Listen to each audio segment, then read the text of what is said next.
sports talent, or another kind? Say more. Thanks, Bryce. Will y'all take a moment to pray with me? May the words of my mouth and the meditations of all our hearts be acceptable to you, O Lord, our rock and our Redeemer. So imagine yourself up at bat. The stands are filled with fans, or maybe just friends and family. Maybe it's Little League. Your teammates have succeeded in filling the bases. Maybe there have been 2 outs. Maybe it's the bottom of the ninth. What's going on in your head? Hopefully you know that your instincts and training will take over, that you will be able to connect with the ball and bring your teammates home. But it's a lot of pressure, a lot of responsibility to do your part for the team. You're up, and no one can do this for you. We get into situations like this in life too. When I was a young architect working in New Mexico, I was put in charge of developing a scheme for the Texas Rangers baseball stadium. Imagine that. If any of my brothers are here today, they're probably laughing right now. But this is a true story. I didn't know a lot about baseball, just the basics from growing up. I knew the rules, but I did not understand the culture. How the slow and methodical nature of the game was actually its beauty. How the players had to have patience, judgment, and this ability to act just at the right moment. How this game of baseball has been such an important part of America for over 100 years. How nothing happens fast in baseball until it does. That most of the game is building up the bases for a situation where someone can get a run. And how sometimes one player hits a sacrifice so another can run home. And I had to realize that, thanks be to God, I was not alone in designing this stadium. It was something I would do in collaboration with others. It takes a lot of people to design a building: architects, engineers, draftsmen, dreamers.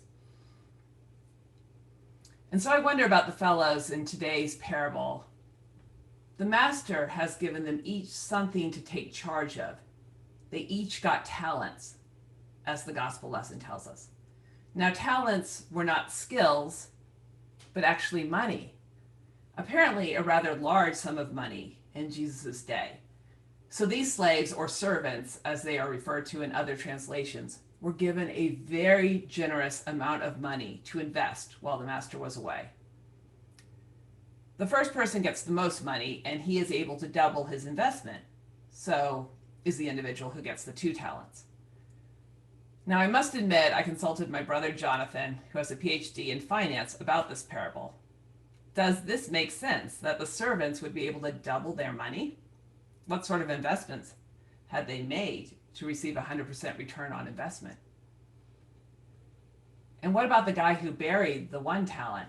Sounds a bit like putting your money under your mattress. As the master states upon his return, this one didn't even get nominal bank interest. Now, my brother quickly disabused me of the idea that this parable was actually about investing. Phew, because investments are not my specialty. But he did note that each of these servants have been given some sort of startup funding by the master. Rather like an angel investor who gives them each seed money to start a business, this master gives them each startup funds of love and ability. Maybe the word talent is not mistaken after all. You see, we each have received something from God. And one of my favorite parts of this parable is that it shows that not all of us are the same. They each received according to their ability. That's how the gospel puts it. 1 got 5, 1 got 2, 1 got 1. They were not expected to be the same, nor did they enjoy the same circumstances in life. And they, like us, each have unique gifts from God. We're all so different. I think of the analogy like the grains of sand on a beach. I tried to put a picture of that in that later on in the service. You may see it. Every one of us is different, and every one of us is beautiful. But getting back to baseball, because I'm going to drag that metaphor through this sermon, I was thinking about baseball a lot this week, and I got interested in the story of Jackie Robinson. Jackie was born the son of a sharecropper in rural Georgia, in Cairo, Georgia, in fact. His father was working the land for a small fixed salary, but his mom had bigger ambitions. She urged her husband to ask for a share of the profitable peanut farm where they worked. The landlord gave them additional money, a share of the profits, but became suspicious of this woman who he found too ambitious. Eventually, Jackie's father left the family, and Mom, sensing she would not be welcome on that farm, one night got her 5 children onto the midnight train heading for California. Here she worked hard and invested in her children. One of them went to the Olympics. Jackie went to college. She worked odd jobs and bought a house in Pasadena in a largely white neighborhood. This was a time when it was difficult for young Black men to have opportunities under any circumstances. Jackie's mother, Mally, never stopped believing in the abilities of her children and their possibilities for success. She took risks and she invested. We all know that Jackie became one of the most outstanding athletes of his time and went on to break the color barrier and play professionally for the Brooklyn Dodgers, becoming MVP. He was even on the cover of Time magazine in 1947. But Jackie was more than a great athlete. He was an outspoken advocate for integration and equal rights. He never gave up on the idea that America could be greater, that it could be a place where all people are created equal. He would not be quiet and he would not stand down. As Jack Robinson once wrote, "If I had a room jammed with trophies, awards, and citations, and a child of mine came into that room and asked what I had done in defense of Black people and decent whites fighting for freedom, and I had to tell that child that I kept quiet, that I had been timid, I would have to mark myself a total failure at the whole business of living." The words of Jackie Robinson. And I want to call attention here to the role of his mother, Mally, because she wouldn't be quiet and she would not stand down either. She kept on investing in her children with love and hard work, knowing it wouldn't be easy, never knowing what the return on this investment would be. And I think this is the case with all of us when we invest love in another person. We never know what the returns will be. It's always a risk, and we can never be sure of the reward. But as the parable shows us, hiding our gifts under a rock is not a good approach either. I was talking to Pat Fogerty earlier this week. Some of you know Pat. He attends Pilgrim Church. He runs a machine shop in Ringgold, or he did until the building was sold. Pat is a man who believes in nurturing the next generation. Pat has mentored several young people in his machine shop. 2 of them, he told me about this week, had been in prison.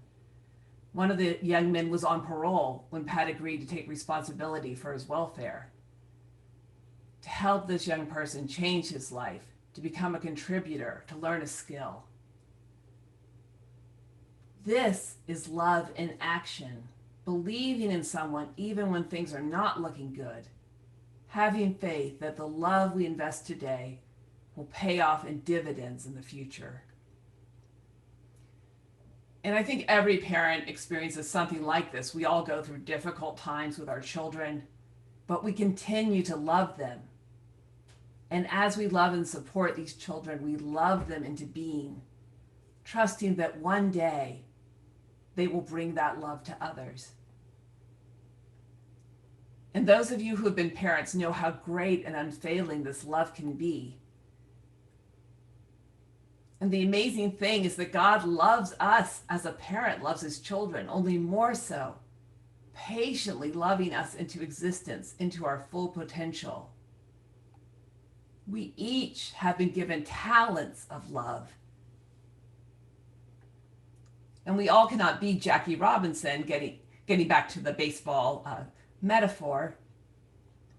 But I once had a United Church of Christ polity professor at Yale. His name's David Spaulding. And he told us being minister of a church was rather like being the manager of a baseball team. The work of love and the activities of the church are done by the congregation. The skill of the pastor is in encouraging the members and placing them in positions to do the most good. It's not about the congregation supporting the pastor to do God's work. It's about the pastor supporting the people of the congregation as they do God's work. We all play different positions.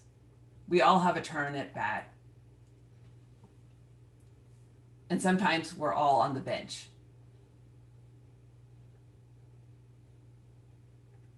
And I really want to get real about this morning. Church life can feel like an obligation for people, or there can be a sense of guilt around church, like I'm not participating enough or I'm not giving enough. And I want to say this morning, you are fine. Whatever you are doing is probably just right. We go through different seasons of life where we can give more, participate more, or where we need support from other church members. Or maybe we just need a total break. This is all part of being in a congregation together. And as our reading this morning from Thessalonians says, therefore encourage one another and build up each other, as indeed you are doing. This is what we must do for each other as members of the congregation. And because this is a UCC church, I would add that Jesus is the only head of the church. We recognize no other authority. Each one of you has been given talents, not the same amount, not the same gifts, but talents nonetheless. And the success of God's work is not up to any individual alone. We are part of a larger team. It's God's work we are about. And success is already guaranteed. That's the joy and that is the hope. When we keep doing our part with our unique gifts at the time and place that we are, that is doing the work of Jesus. Sometimes this means singing in the choir, teaching Sunday school, or working at the church's food pantry. But sometimes this just means getting yourself up at the crack of dawn to bake biscuits so you can support yourself, or spending your Sunday driving to ballet practice so your daughter can shine in a performance, or recovering from your own illness by doing self-care, or keeping yourself quarantined, safe from the virus, so you don't put more of a burden on our healthcare system.